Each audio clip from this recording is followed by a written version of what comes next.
ହେଲା ଏବଂ ସେମାନଙ୍କ ସହିତ ଆଜି ଆମେ ଆଲୋଚନା କଲେ ସମସ୍ତେ ମିଶି ଏକ ସୁସ୍ଥ ସମାଜ ବିକଶିତ ସମାଜ କେମିତି ଗଠନ କରିବା ବିକଶିତ ଓଡ଼ିଶା ଗଠନ କରିବା ଏହି ଦିଗରେ ମଧ୍ୟ ଆମର ଆଲୋଚନା ହେଲା। ସବୁଠୁ ବଡ଼ କଥା ହେଉଛି ଯେ ଏଠି ଆମେ ଚିନ୍ମୟ ଭାଇଙ୍କ ସହିତ କଥା ହେଲେ କି କିପରି ଭାବରେ ତାଙ୍କର ଯେ ଲିଭିଂ ହ୍ୟୁମାନିଟି ମଣିଷ ପରି ଗୋଟେ ମଣିଷ ହେବା ସୁସ୍ଥ ସମାଜ ଗଠନ କରିବା ଭଲ ମଣିଷ ହେବା ଏହି ଦିଗରେ ମଧ୍ୟ ଆଜି ଆଲୋଚନା ହେଇଛି। ଯେମିତି ସିମ୍ପଲ লিভিଂ ହାଇ ଥିଙ୍କିଂ ସରଳ ଜୀବନଯାପନ ଏବଂ ଉଚ୍ଚ ଆକାଂକ୍ଷା ରଖି ଓଡ଼ିଶାର ବିକାଶ ପାଇଁ ଆମେ ସମସ୍ତେ ମିଳିମିଶି ଚିନ୍ତା କରିବା।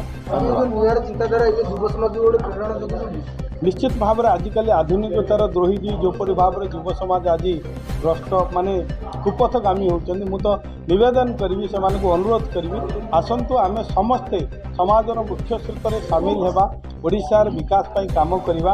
ଓଡ଼ିଶାରେ ଭରପୁର ସୁଯୋଗ ରହିଛି ଏବଂ ଏହି ସୁଯୋଗକୁ ଆମେ ତାକୁ ଉପଯୋଗ କରିବା।